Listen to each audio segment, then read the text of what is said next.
Au bout de ce chemin sinueux se trouve le village de Saint-Sébastien de Garabandal.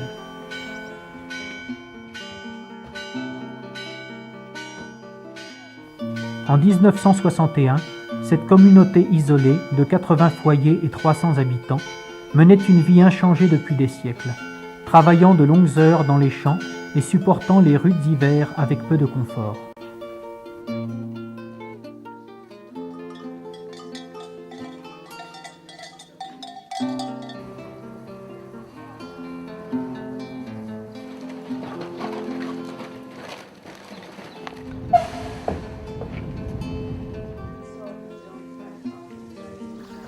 Le dimanche, le curé, le père Valentin-Marie Chalard, venait à cheval depuis le village avoisinant de Cossillo pour entendre les confessions et célébrer la Sainte Messe.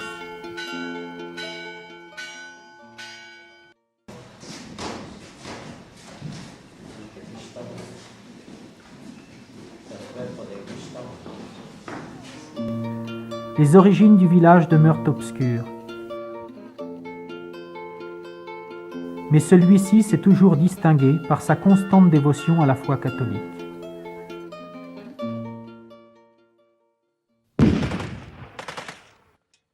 Pendant la guerre civile espagnole, des prêtres qui fuyaient les forces révolutionnaires furent abrités par les villageois, et le Saint-Sacrement fut soigneusement caché dans cette maison abandonnée pour éviter toute possibilité de profanation. Depuis l'époque médiévale, chaque soir, au coucher du soleil, une cloche sonne pour rappeler aux gens d'arrêter le travail et de prier pour les âmes du purgatoire.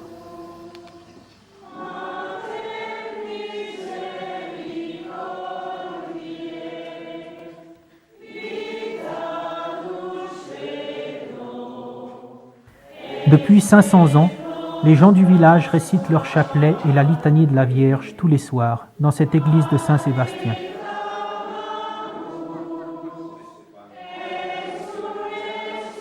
Le patron du village.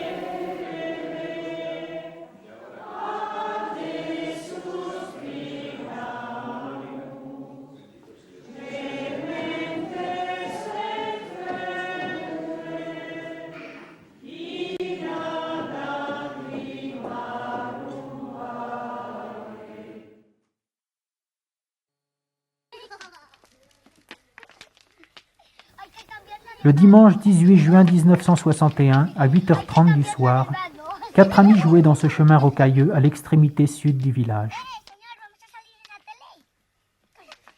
Il s'agissait de Maricruz González, 11 ans, et 3 autres fillettes âgées de 12 ans, Jacinta González, Conchita González et Marie-Loli Masson. Bien qu'elles portent le même nom de famille, aucune d'entre elles n'était parente. Dans un ciel serein de fin de journée, elles entendirent comme un coup de tonnerre.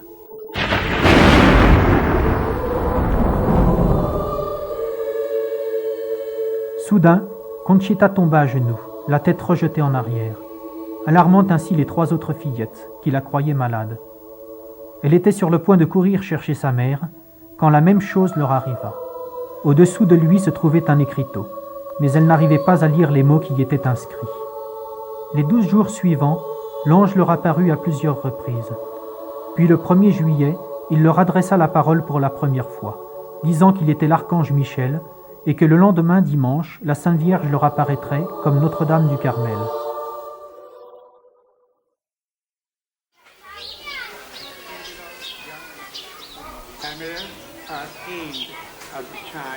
La nouvelle se répandit rapidement. De nombreux prêtres se joignirent aux villageois afin d'assister à l'événement.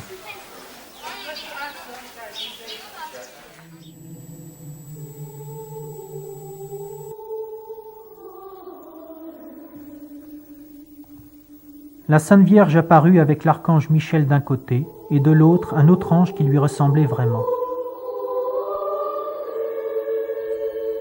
Au-dessus de l'ange de droite, les enfants virent quelque chose qu'elles décrivirent comme un œil, l'œil de Dieu. Notre-Dame expliqua aux fillettes le message inscrit sur l'écriteau. C'était son message au monde. Il faut faire beaucoup de sacrifices beaucoup de pénitence et visiter souvent le Saint-Sacrement. Mais avant tout, il faut être très bon. Sinon, un châtiment surviendra. La coupe se remplit déjà, et si nous ne changeons pas, un terrible châtiment frappera toute l'humanité. Dieu a envoyé sa mère ici parce qu'il voit que l'humanité ne suit pas sa volonté. Ils vont dans la direction opposée. C'est comme s'il faisait ce qu'il voulait.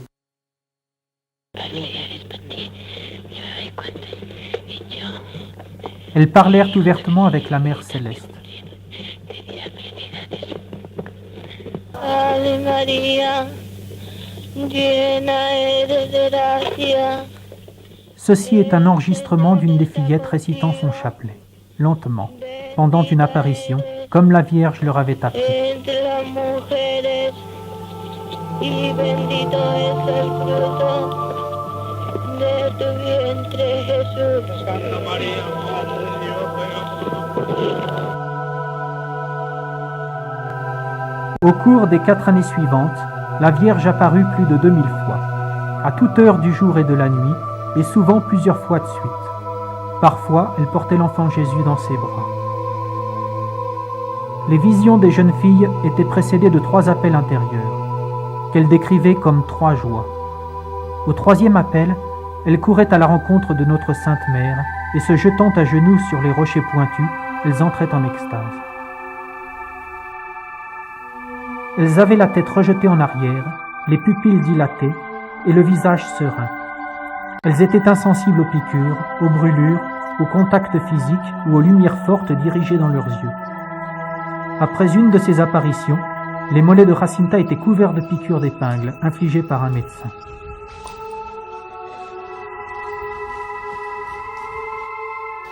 Je les ai vus revenir des pins en marchant à reculons et elles ne tombaient jamais. Oui, à reculons comme ceci. Elles couraient et rien ne leur arrivait.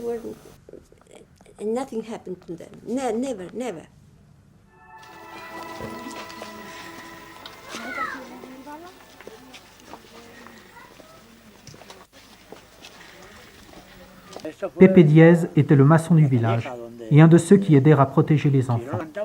J'ai vu un médecin qui essayait de soulever Conchita en l'air pendant une des apparitions. Tout ce qu'il pouvait faire, c'était de la hisser sur la pointe des pieds alors qu'elle était debout. D'autres ont essayé, mais personne n'y est parvenu. Mais les fillettes en extase se soulevaient mutuellement pour embrasser la Vierge, mais nous n'y arrivions pas. À mesure que les apparitions continuaient, de nouveaux phénomènes commencèrent à se produire. Quand les fillettes étaient en extase, elles n'étaient plus elles-mêmes. Quelquefois, elles marchaient si vite que nous n'arrivions pas à les suivre. Elles avançaient trop vite. Elles changeaient brusquement de direction. Souvent, nous étions tout essoufflés tant elles allaient vite. Nous pensions qu'elles allaient se heurter au mur des maisons. Nous transpirions beaucoup. Les fillettes étaient si fraîches, elles ne montraient aucune trace de transpiration. Souvent, lorsque nous étions avec elles, elles tombaient violemment sur les genoux, dans le chemin rocailleux. On entendait leurs genoux frapper les rochers, mais elles n'étaient jamais blessées. Les jeunes filles ont aussi commencé à tomber de façon spectaculaire pendant leur extase. Parfois, elles tombaient en arrière, raides comme des piquets, sans se servir de leurs mains pour amortir le choc, et elles s'élevaient au-dessus du sol par lévitation. Souvent, lorsque nous étions avec elles tombaient violemment sur les genoux dans le chemin rocailleux. On entendait leurs genoux frapper les rochers, mais elles n'étaient jamais blessées. Un jour, j'ai vu Loli couchée par terre et d'un seul coup s'élever en l'air. Elle était comme cela, avec un visage que je ne peux pas décrire. Elle était très belle.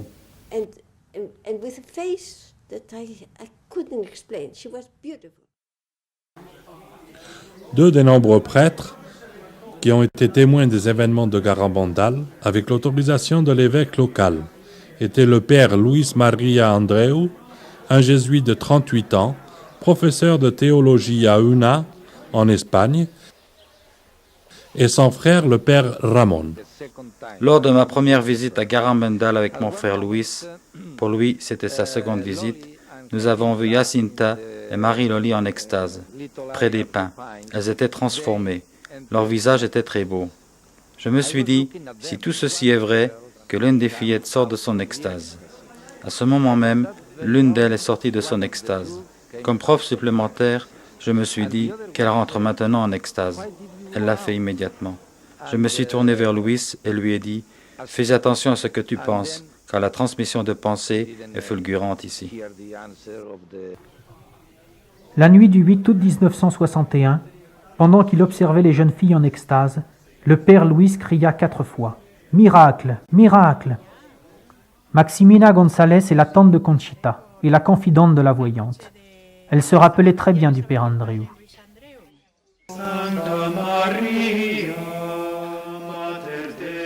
Quelle belle messe il célébra la dernière fois qu'il était au village. Après cette messe, Marie Cruz entra dans l'église en extase, suivie d'une grande foule. Ils étaient très bruyants. Le père Andreu essaya d'écouter ce qu'elle disait. Il était agenouillé à côté d'elle, devant la statue de Notre-Dame du Rosaire. Elle quitta l'église en extase. Plus tard dans la nuit, les fillettes, en extase, grimpèrent jusqu'au pin et le père Andreu les suivit. Tout à coup, le père leva les bras et cria « Miracle, miracle, miracle, miracle !» Plus tard, j'ai demandé à ma nièce Conchita ce qui s'était passé et elle répondit que pendant tout le temps de leur vision, elle voyait le père Andreu. Normalement, elle ne voyait personne. Elle n'avait pas vu de miracle, elle n'avait vu que la Sainte Mère. Notre-Dame dit aux fillettes que le père Andreu vit le futur miracle. Plus tard, il quitta le village avec des amis. Quel beau cadeau la Vierge m'a fait. Oh, quelle douce et belle mère nous avons aux cieux. Aujourd'hui, c'est le plus heureux jour de ma vie. Sans jamais avoir été malade, il toussa, baissa la tête et mourut. On pense que c'est l'intensité de sa joie qui le tua.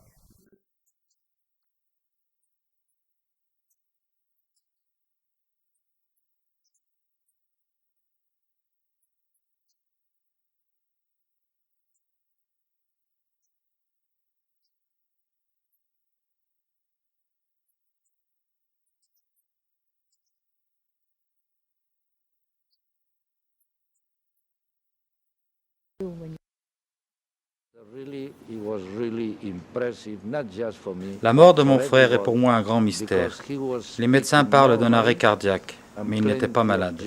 Tout ce que je sais, c'est qu'à un moment, il était plein de joie et l'instant d'après, il était mort. Je crois que mon frère Louis était vraiment heureux au moment de sa mort.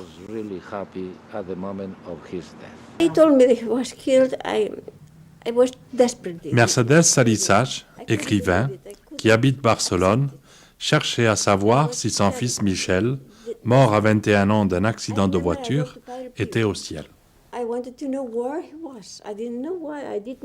Dimanche, 1h du matin, je récitais le rosaire avec tout le village.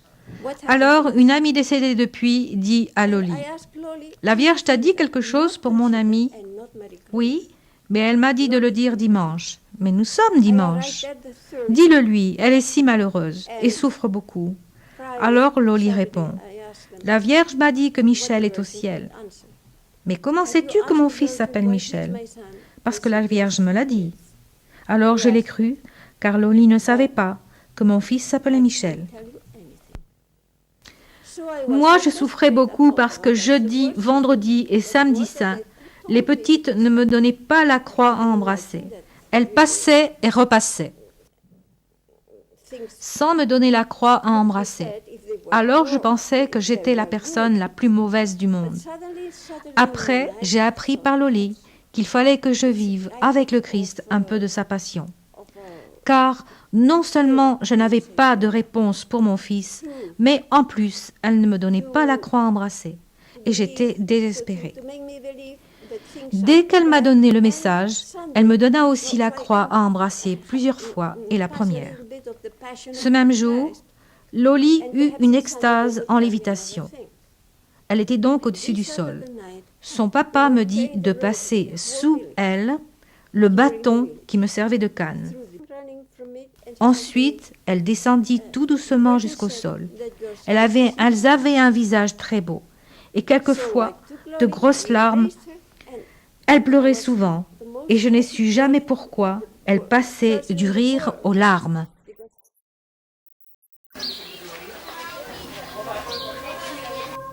Les gens déposaient souvent des objets saints, tels que chapelets, scapulaires, médaillons et alliances sur une table.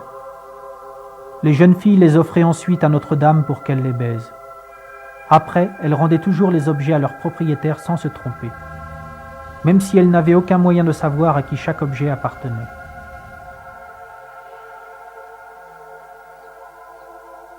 La Vierge dit aux enfants: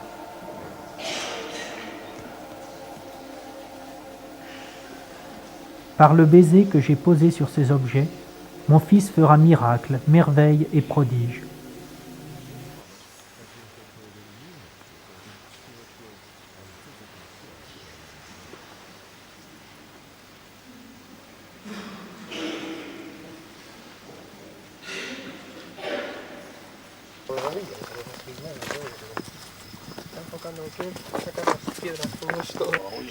Séraphine González est le sœur aîné de Conchita.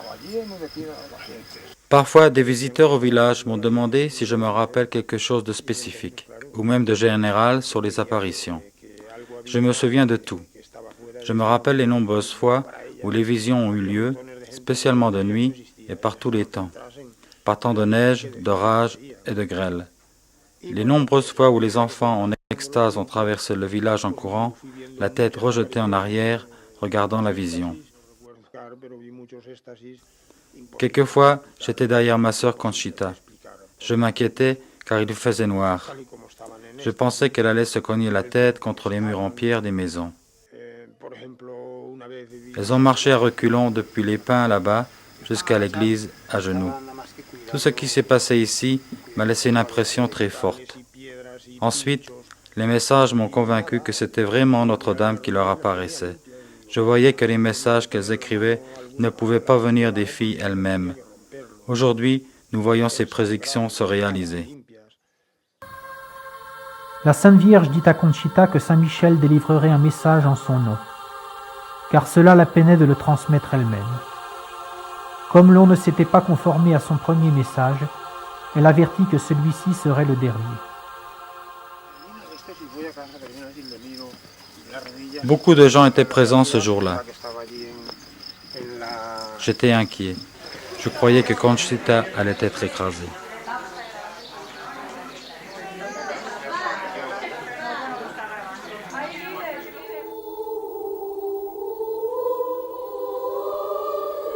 Le 18 juin 1965, vers 11h30 du soir, Conchita reçut le dernier message.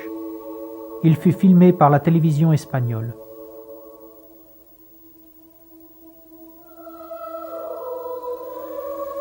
Comme mon message du 18 octobre n'a été ni respecté, ni suffisamment communiqué au monde, je vous annonce que celui-ci est le dernier.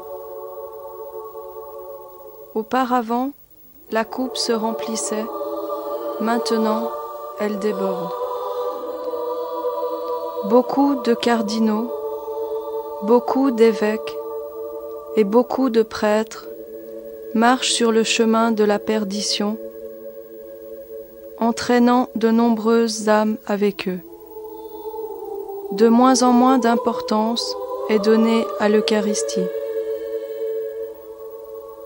Vous devez détourner la colère de Dieu par vos efforts. Si vous lui demandez pardon avec une âme sincère, il vous pardonnera. Moi, votre mère, par l'intercession de l'archange Saint-Michel, je vous demande de vous amender. Ceci est le dernier avertissement. Je vous aime beaucoup et ne veux pas votre condamnation. Priez-nous sincèrement et nous vous exaucerons. Faites plus de sacrifices. Pensez à la passion de Jésus.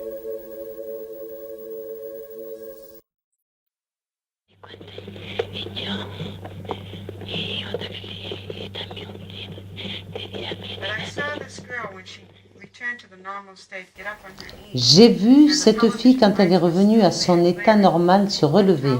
Les projecteurs de télévision étaient encore allumés. Elle ne pouvait pas les supporter.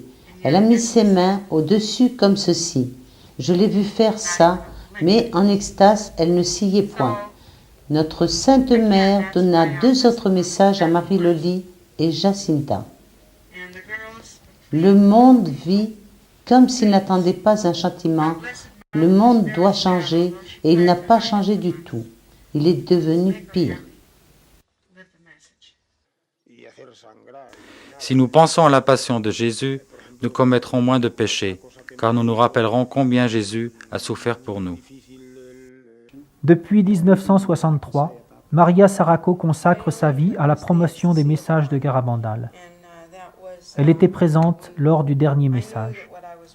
Quand j'ai entendu le message devant la maison de Conchita le lendemain, c'était comme si Notre-Dame me disait que mon travail pour la promotion de Garabandal était insuffisant. L'autre chose qui m'a troublée dans son message, c'est que de nombreux cardinaux, de nombreux évêques et de nombreux prêtres marchaient sur le chemin de la perdition, entraînant avec eux beaucoup d'âmes. Comment la Sainte Mère pouvait-elle dire une chose pareille? Mais maintenant, bien entendu, j'ai une opinion différente. Ceci m'a fait comprendre que nous devions nous mettre à l'œuvre et prier pour les prêtres.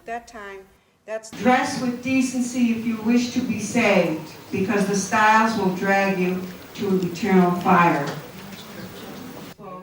Maria fonda une association à but non lucratif en Californie. En plus de la promotion de Garabandal, elle encourage les églises du monde entier à organiser des vigiles eucharistiques pour prier pour la sanctification des prêtres. Elle fut reçue par le pape Paul VI en 1971. Il lui dit « Maria, en vous bénissant, je bénis aussi tous ceux qui vont à vos vigiles prier pour les prêtres. » Il poursuivit « Ceci est très très important. Vous ne devez pas vous arrêter. »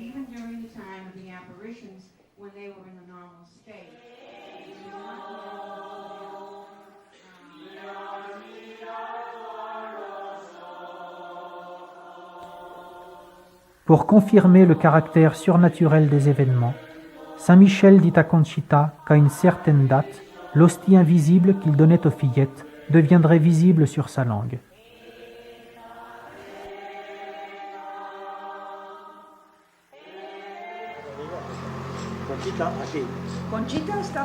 Elle est tombée à genoux ici même, a prié et a sorti sa langue pour recevoir la communion. Mais sa langue est restée nue. Il n'y avait rien. J'étais à quelques centimètres de son visage. Puis soudain, une hostie est apparue sur sa langue, telle qu'on la reçoit lors de la communion. C'était une belle hostie blanche. Et tout à coup, l'hostie s'est mise à grossir. Elle bougeait et grossissait toujours. Je ne me souviens plus. Cela a dû durer 2 ou 3 minutes. Elle est restée sur sa langue, puis Conchita a fermé la bouche et a avalé l'hostie. La foule massive se pressait autour de nous, se bousculant.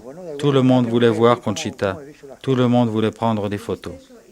Dans le désir présent de la voir, ils ont arraché ma chemise. J'ai été poussé à terre. J'ai même failli perdre mon pantalon. Les gens étaient si excités, ils répétaient « Miracle, miracle !»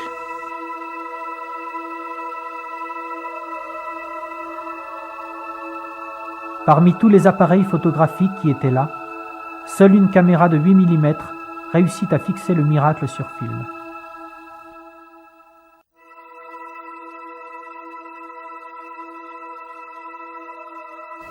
L'endroit que Dieu a choisi pour ce merveilleux miracle de l'Eucharistie se trouvait devant la porte d'une étable. C'était comme s'il était à nouveau né dans une étable. Pourquoi ? Parce que la Sainte Vierge est venue ici nous apprendre que les vertus qu'elle aime le plus sont la simplicité et l'humilité.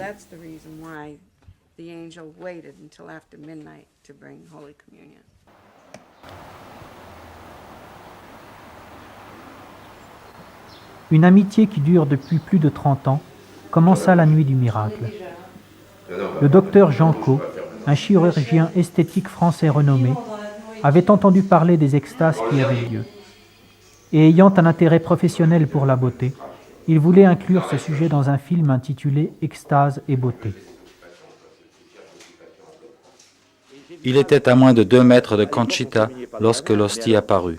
2000 ans de chrétienté se trouvaient sur sa langue. Il participa à ce sacrement d'amour. J'assiste à l'amour, absolument, mais c'est incroyable. Et pourquoi je n'ai pas crié? Et pourquoi je n'ai même pas pensé, pourquoi tu n'as pas filmé? Mais je me suis dit, mais pourquoi tu ne... J'étais absolument désemparé, et j'ai l'impression tout d'un coup que cet amour me fuyait.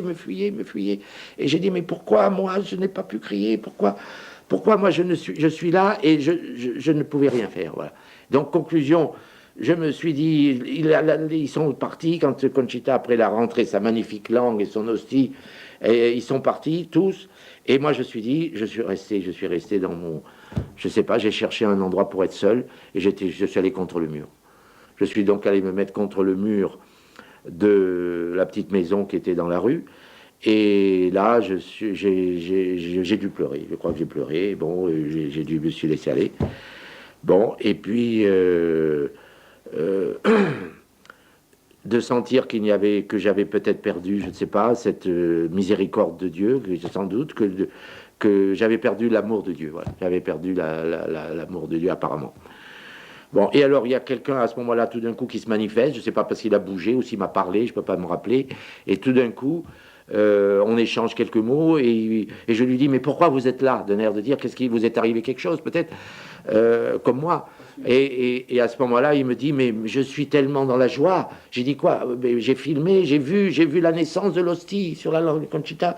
Je n'ai jamais vu ça. Moi, je suis venu ici pour faire plaisir, pour prendre un petit film, pour faire plaisir à ma famille. Mais je ne savais pas qu'une chose pareille pouvait exister. Et je n'ai pas pu continuer à suivre. Ce n'était plus la peine. J'étais dans la joie de Dieu. J'étais dans l'amour de Dieu. Donc, j'étais pleinement comblé. Voilà. Donc, il n'avait même plus besoin de faire un pas. Et moi, je lui dis, écoutez, moi, c'est l'inverse. Figurez-vous que je ne peux pas faire un pas parce que je suis dans mon enfer. Dans mon enfer, c'est-à-dire que non seulement je n'ai pas pu filmer comme vous, mais en plus de ça, j'ai senti que je n'étais pas en état de grâce. J'ai perdu la communion avec Dieu. Voilà, la communion avec Dieu. Donc, j'étais absolument un homme désemparé. Et j'ai eu peur de Dieu. Voilà, j'ai eu peur de Dieu. J'ai eu peur, donc je n'avais pas le sens de la miséricorde. Pour redonner... Conchita, qui tenait d'un crucifix embrassé par la vision, s'approcha de lui.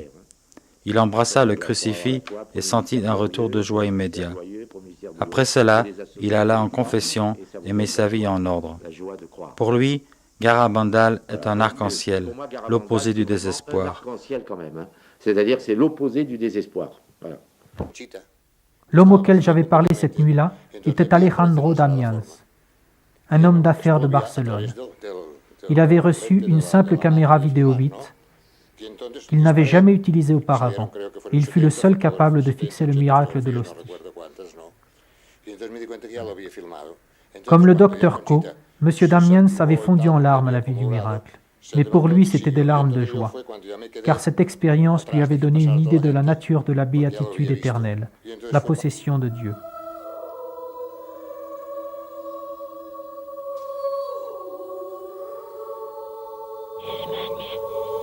À plusieurs reprises, la Sainte Vierge insista sur l'importance de l'obéissance à leurs parents et aux autorités ecclésiastiques. Notre-Dame désirait fortement que des prêtres soient témoins des extases des jeunes filles. Cependant, l'évêque local imposa des restrictions, par mesure de précaution, empêchant ainsi des prêtres de monter à Garabandal. Jacinta et Marie-Loli, en extase, en parlèrent à la Vierge. Sa seule réponse fut « Si l'évêque ne les veut pas là, alors il faut qu'ils soient obéis. » Un jour, Jacinta apprit la dure leçon de l'obéissance. Elle veillait dans l'attente d'une vision qui lui avait été promise. Comme il était très tard, son père lui dit d'aller se coucher. Elle y alla, mais en protestant violemment, car Notre-Dame n'apparaissait pas aux fillettes lorsqu'elles étaient couchées. Jacinta n'eut donc pas de vision cette nuit-là, ni pendant le mois suivant. Elle souffrit beaucoup en voyant les autres continuer à jouir des faveurs célestes dont elle seule était privée. Lorsqu'enfin la Vierge lui apparut, Jacinta lui demanda pourquoi elle n'était pas venue, et elle reçut la réponse suivante. « À cause de ta mauvaise attitude envers ton père cette nuit-là. Combien de fois t'ai-je dit que tu dois obéir à tes parents, même avant moi ?»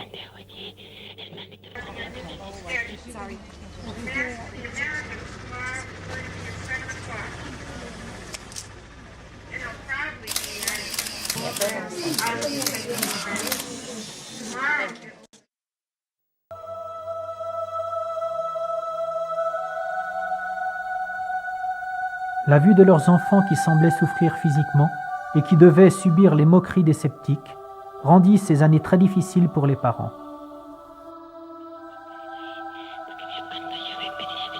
Julia Mason, la mère de Marie Loli, rappelle certains incidents.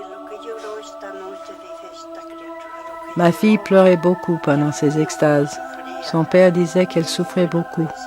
Moi aussi, j'ai souffert de la voir marcher à genoux à travers les rues rocailleuses et boueuses. Un jour, il était aux environs de 5 heures du matin. Le village était couvert de boue. Il gelait et je regardais Loli qui marchait à genoux dans la rue en suivant la vision. Je me suis cachée parce que je pleurais. Une grande foule l'entourait.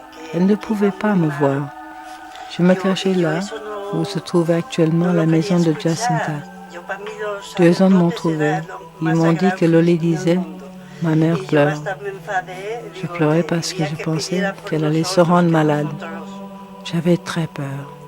De telles choses ne s'expliquent pas.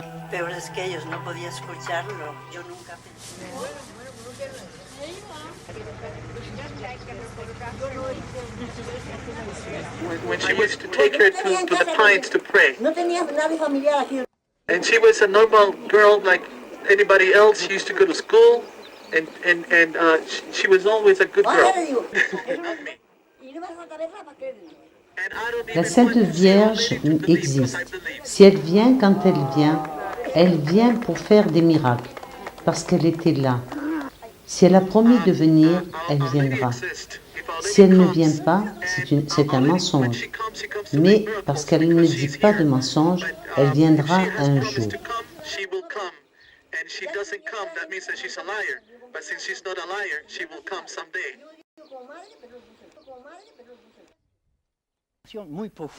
Un visiteur régulier de Garabandal est le docteur Luis Morales, un des psychiatres les plus renommés d'Espagne. Il était le principal expert médical dans l'enquête initiale sur les apparitions que l'Église ouvrit en 1961. Son rapport négatif eut des répercussions durables. En 1961, la Sainte Mère dit aux voyantes que le jour viendrait où elles se contrediraient les unes les autres et n'iraient même l'avoir jamais vue. Elle se demandait comment elle pourrait agir ainsi, puisqu'elle la voyait réellement. La Vierge elle-même leur en donna l'explication. C'est parce qu'elles allaient éprouver la même confusion que l'Église. Avec le recul du temps, qui peut douter de ces paroles ?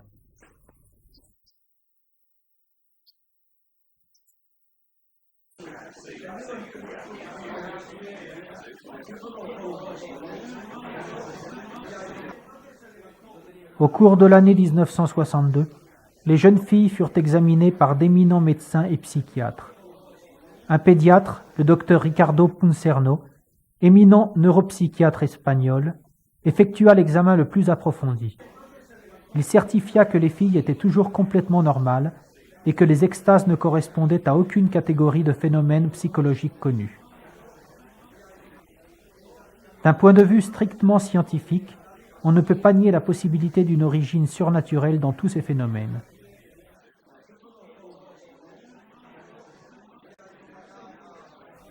Les docteurs Garcia Ruiz et Otis González dirent « Se taire serait un véritable acte de lâcheté scientifique. Nous ne trouvons aucune explication convaincante à de tels phénomènes. » Les médecins se trouvaient dans l'impossibilité la plus complète d'expliquer comment la santé physique et mentale des jeunes filles n'avait pas été ruinée au cours des premiers mois des apparitions. En effet, dès le premier appel de la Vierge, qui leur apparaissait habituellement la nuit, elles ne se couchaient plus, et pourtant elles continuaient à accomplir leurs tâches quotidiennes sans avoir besoin de rattraper le sommeil perdu.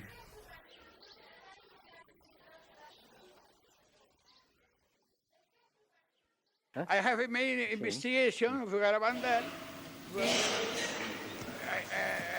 Give an spiritus to a good life and a good rally there.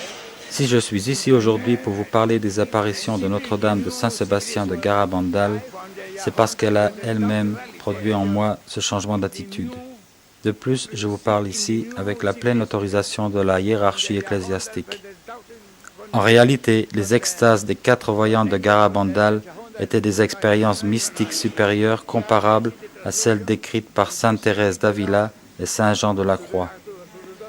Le docteur Moralas a également déclaré que les apparitions de la Vierge aux enfants n'étaient pas seulement un miracle, mais un fait providentiel, un coin incrusté dans le monde pour donner davantage de spiritualité. Je terminerai ma conférence en suppliant la Vierge de Garabandal que, pour le reste de mes jours, elle me garde sous son manteau et ait pitié de moi.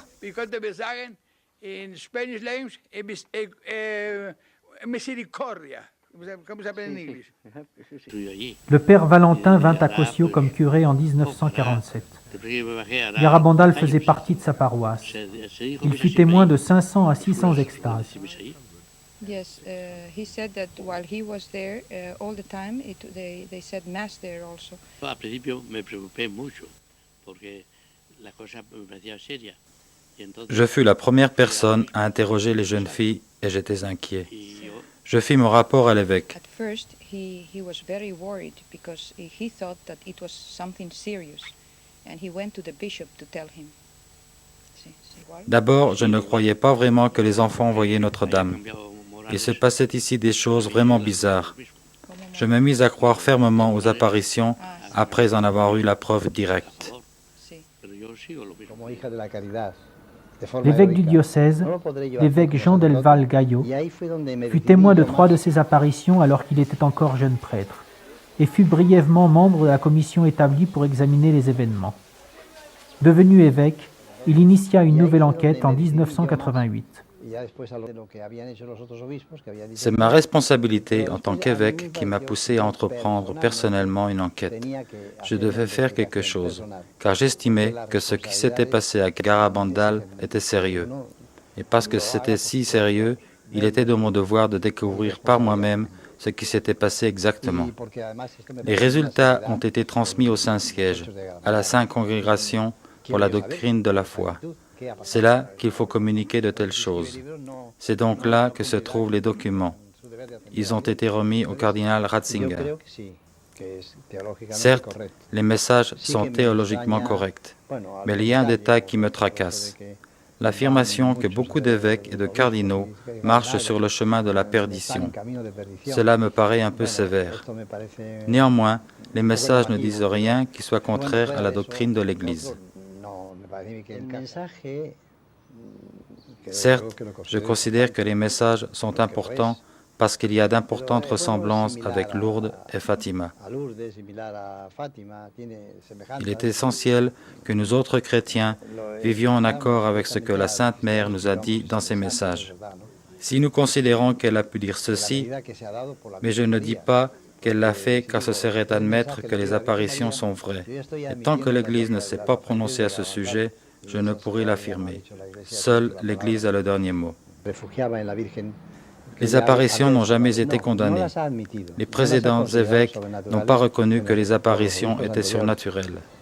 Mais ils ne les ont pas condamnées non plus. Ce mot-là n'a jamais été prononcé. L'évêque supprima toutes les restrictions de visite au village, imposées aux prêtres par les évêques précédents. Je ne me rappelle pas la date exacte. Cela s'est fait par étapes. J'ai dit au curé de commencer à supprimer les restrictions et puis ce fut annoncé publiquement.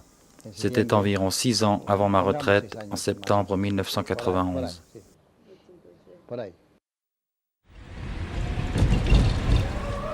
En 1966, Conchita fut convoquée au Vatican par le cardinal Ottaviani. Elle rencontra le pape Jean-Paul VI, qui, au cours de sa conversion avec elle, lui dit « Je te bénis, et avec moi toute l'Église te bénit. » Ces paroles ne peuvent pas être interprétées comme une approbation des événements de Garabandal, mais elles ne sont pas dénuées de signification.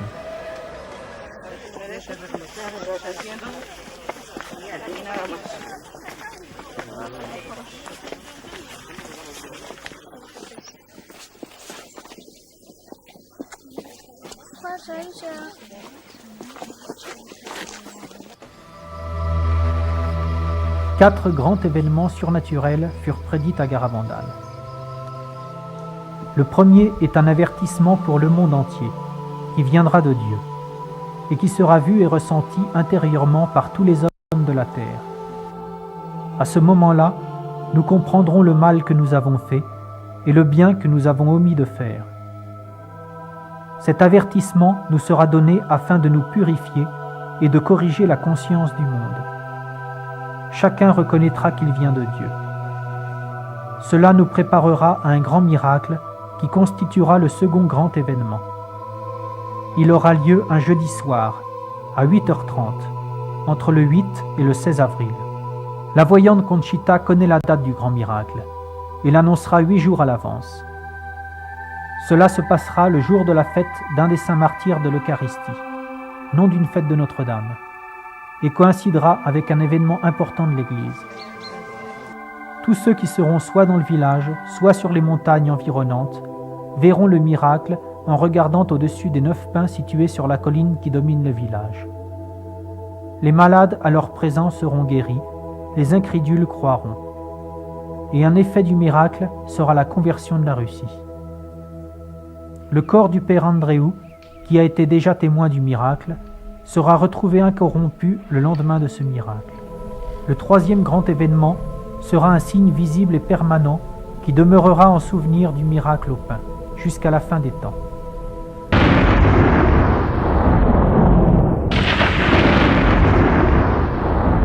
Le quatrième grand événement reste conditionnel.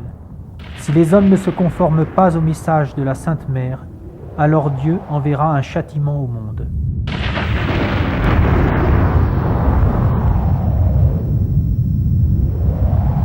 Marie-Loli, Jacinta et Conchita purent voir le châtiment 2 nuits de suite.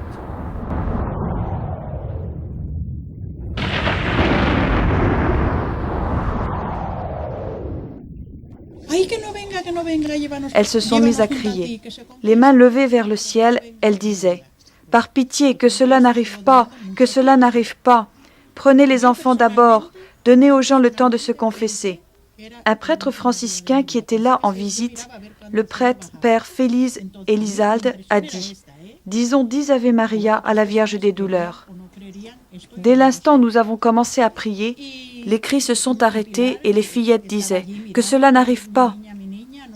Nous étions effrayés cette nuit-là. Nous n'avons pas dormi.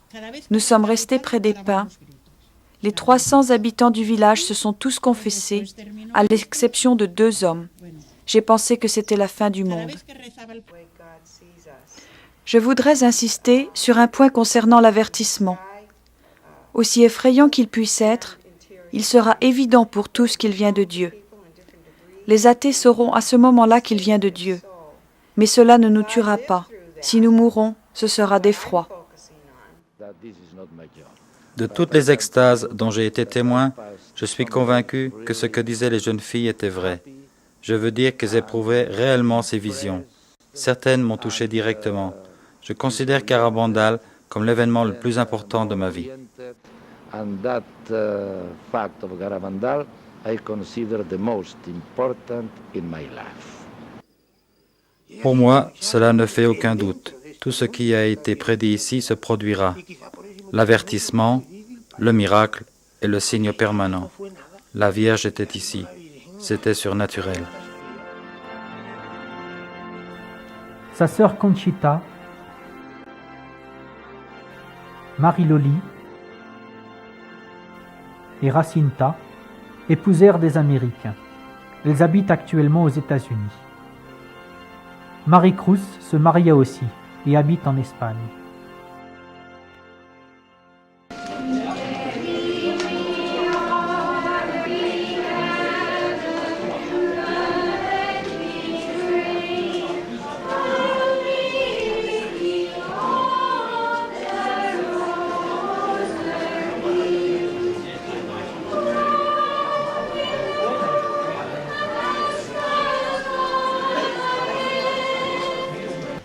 second glorious mystery, the ascension of our Lord into heaven. Padre nuestro que estás en el cielo, santificado sea tu nombre. Venga a nosotros tu reino. Hágase tu voluntad, así en la tierra como en el cielo. En 1991, avec l'autorisation de l'évêque de Santander, Marie Loli, Jacinta et leur mari participèrent à la seconde conférence mondiale sur Garabandal qui se tenait en Australie.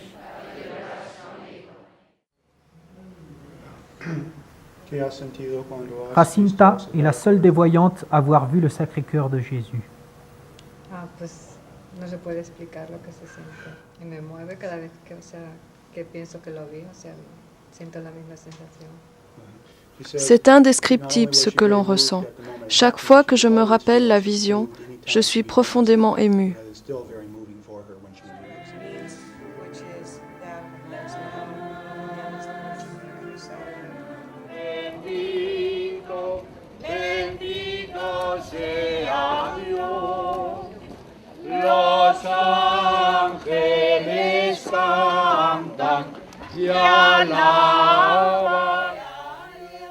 Notre-Dame manifestait une attention et un soin particulier envers chaque prêtre qui était venu au village.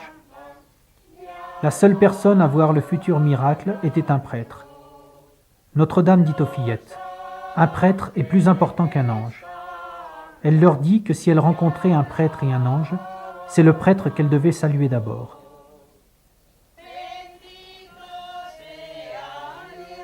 Les jeunes filles reçurent la faculté de reconnaître les prêtres venus au village, même habillés en vêtements laïques. Presque chaque fois que la Vierge leur apparaissait, elle leur disait de prier pour la sanctification des prêtres. Elles avaient aussi le pouvoir de savoir quand un prêtre en visite était en état de péché grave. Notre Sainte Mère avait dit à Marie Loli qu'elle souffrirait beaucoup dans sa vie, mais qu'elle devait offrir sa souffrance à Dieu comme sacrifice pour les prêtres. La chose la plus importante de ma vie, c'est de prier pour la sanctification des prêtres.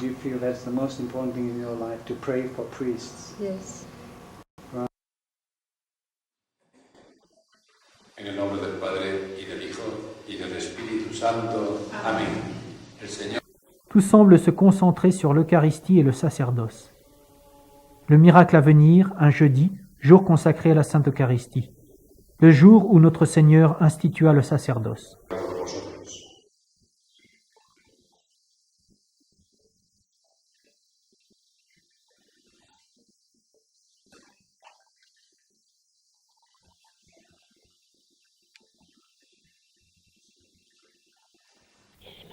La Sainte Mère dit à Marie Loli, « Avant le miracle, il sera très difficile de dire la messe. » Elle demanda ce qui en serait la cause, et la Vierge répondit, « Le communisme. »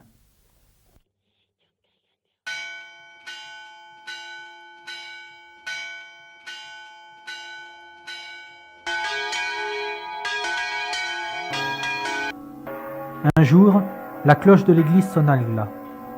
Conchita dit à sa mère, « Le pape Jean est mort. » Notre-Dame m'a dit, « Il n'y aura plus que 3 papes, et puis ce sera la fin des temps, mais pas la fin du monde. »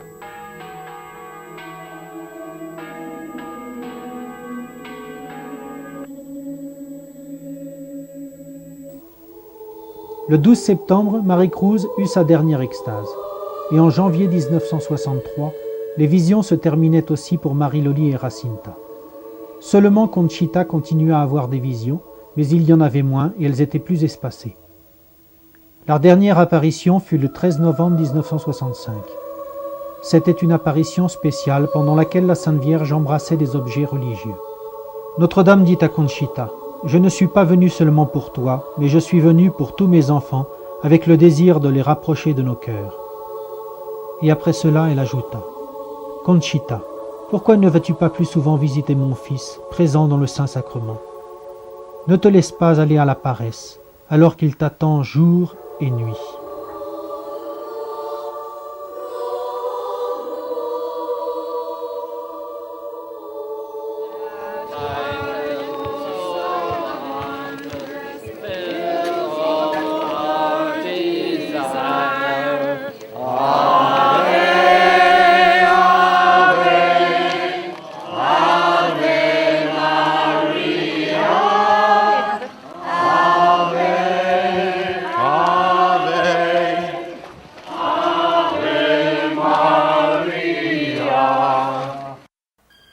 Le crucifix est très important dans les apparitions de Garabandal. Les enfants suivaient Notre-Dame dans le village à toute heure du jour et de la nuit, même à 3 ou 4 heures du matin, portant toujours le crucifix qui nous rappelle la Sainte Passion de Jésus-Christ. Ce qui nous donne matière à réflexion, car le Christ ne nous envoie-t-il pas des croix chaque jour de notre vie? Celles-ci ne sont-elles pas un moyen de nous purifier pour notre sanctification personnelle? Notre-Dame guidait les enfants dans les maisons des gens du village, et dans chaque chambre, elle faisait le signe de la croix sur les lits, selon les instructions de Notre-Dame. Notre-Dame essayait de nous prévenir, de nous dire que le mariage est un saint sacrement consacré par Dieu, et en même temps, elle essayait de nous avertir que le lit nuptial allait être profané, car les gens n'allaient même plus prendre la peine de se marier. Qu'est-ce que je fais assise ici en train de vous parler à tous, si ce n'est de bien vous faire comprendre que vous avez tous cette même responsabilité que j'ai ressentie en assistant à l'apparition de Saint Michel. Vous la partagez maintenant. C'est à vous, le peuple, de vous conformer au message et de le faire connaître. So many lessons Our Lady taught us. She taught us about the supernatural life. She said Catholic Christians do not think enough about heaven and hell. And yet she would Notre-Dame nous a donné tant de leçons. Elle nous a parlé de la vie surnaturelle. Elle a dit que nous ne réfléchissions pas assez au ciel et à l'enfer. Elle avait l'habitude de conduire les fillettes au cimetière du village, et là, on les observait faire le signe de la croix sur les tombeaux en priant pour l'âme des défunts. Once we close our eyes here in this world, they're open forever in the next life. It's our choice. Where do we want to go? Do we want to let go of all the things that lead us away from God, or embrace all the things that take us to God? And the surest, the best, and most secure way to get to Jesus Christ is through the Virgin Mary. If God our Father can trust His only begotten Son to the care of a woman named Mary, then we should not be afraid to entrust ourselves and our children to her motherly, maternal care.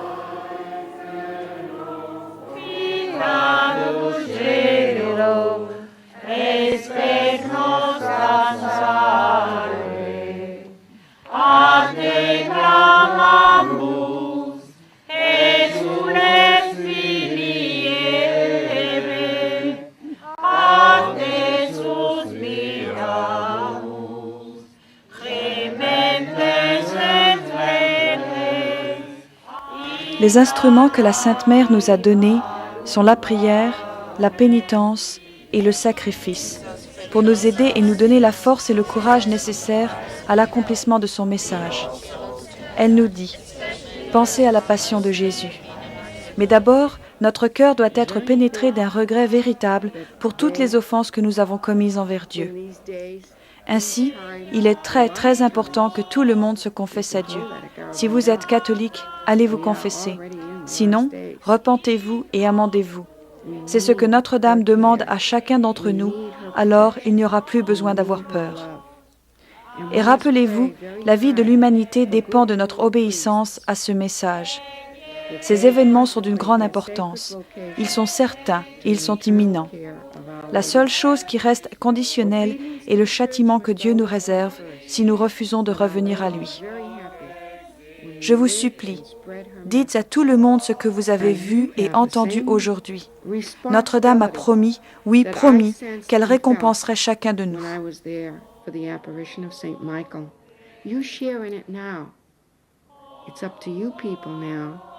To fulfill the message.